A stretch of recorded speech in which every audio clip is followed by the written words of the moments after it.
Hey, it's Tucker Carlson. This morning it looks like somebody blew up the Kakhovka Dam in southern Ukraine.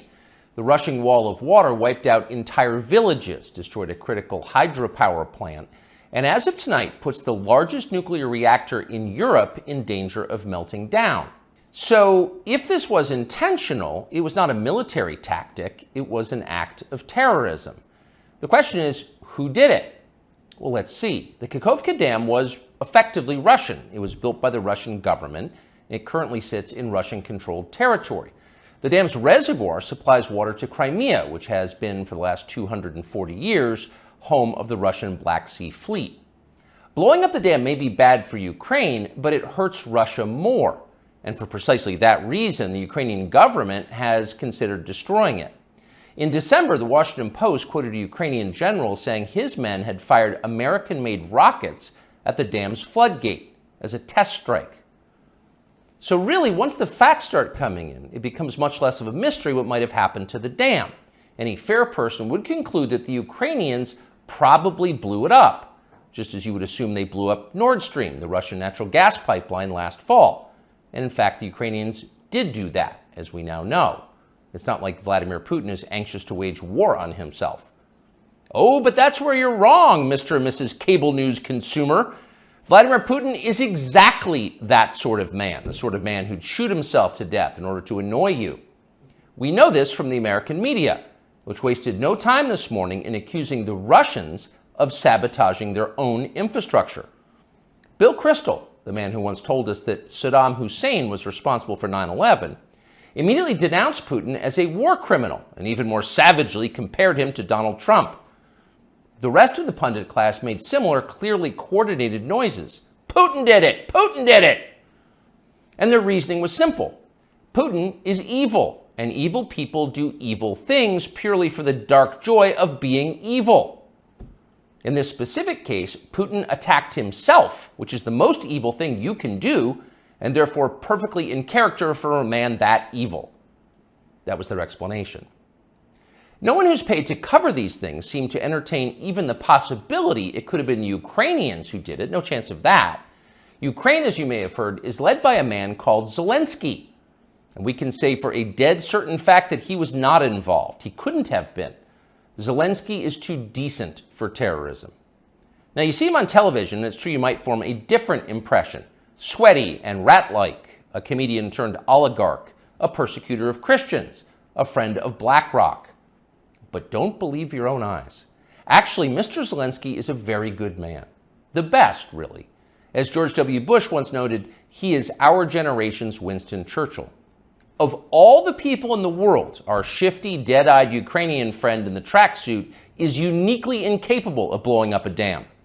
He's literally a living saint, a man in whom there is no sin. That's why Lindsey Graham is so attracted to him. They're just two good people, hanging out together and being good. And like all good people, when they meet in person, they spend a lot of time talking about killing people and laughing like friends do. Here's the pair last week.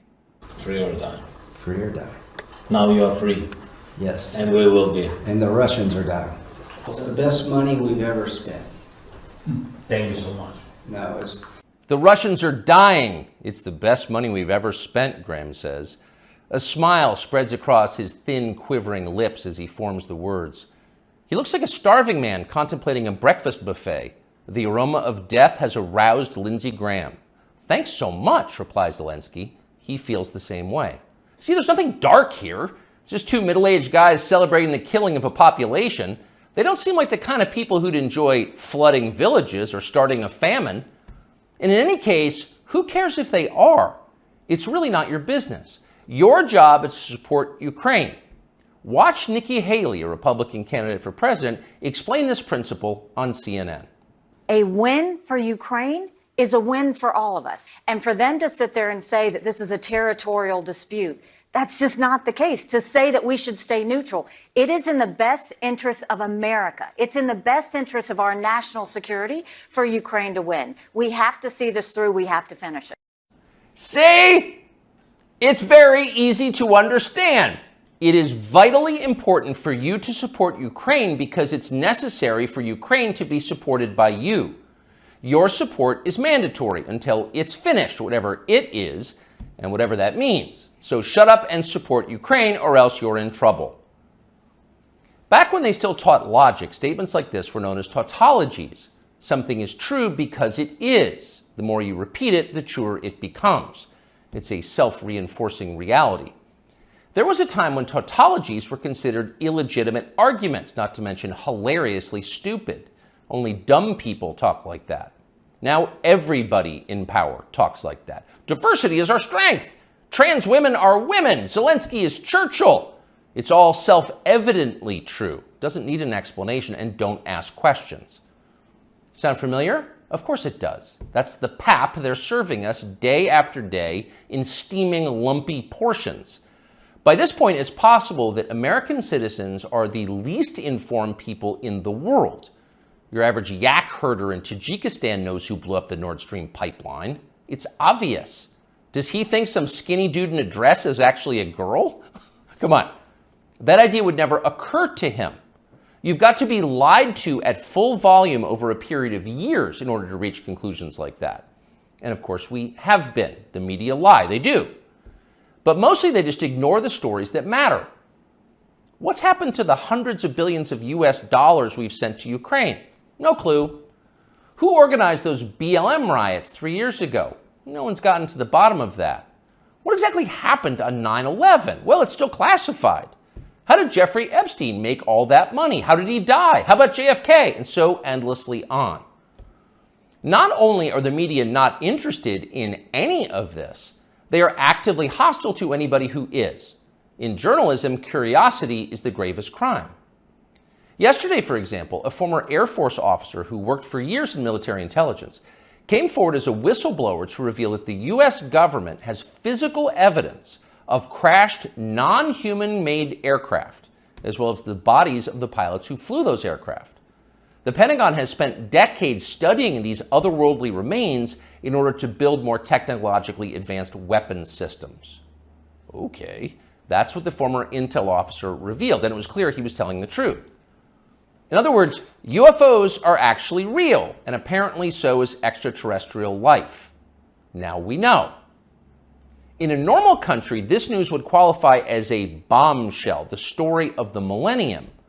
But in our country, it doesn't. The whistleblower's account ran on a technology website called The Debrief, which you've probably never heard of.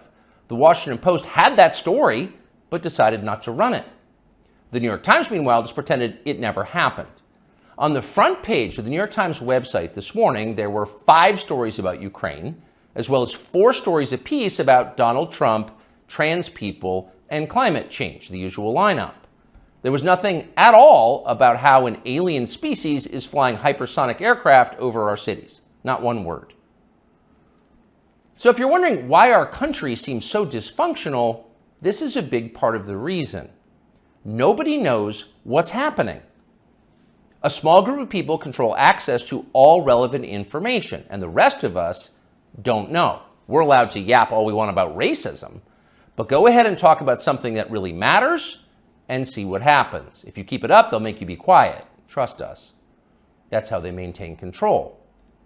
When Western tourists first started traveling in large numbers to the Soviet Union in the early 1970s, they found that many Russians had a completely warped understanding of the United States. They thought that Americans lived in grinding poverty, in a state of perpetual race war, and were desperate to flee to the freedom and prosperity of the Eastern Bloc.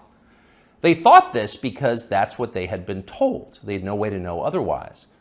The few Russians who understood what was really going on in the rest of the world had learned about it from listening to shortwave radio broadcasts, sometimes under the covers so the neighbors wouldn't hear.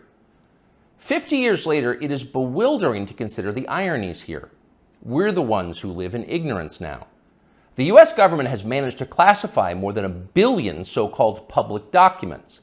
So at this point, we can't possibly know what our leaders are doing. We're not allowed to know. By definition, that is not a democracy. Yet it's fine with the media.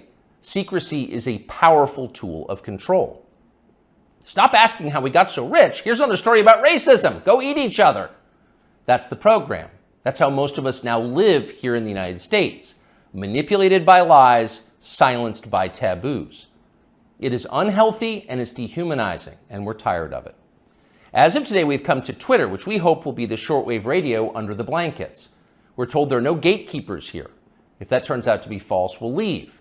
But in the meantime, we are grateful to be here. We'll be back with much more very soon. You'll hear people say the news is full of lies.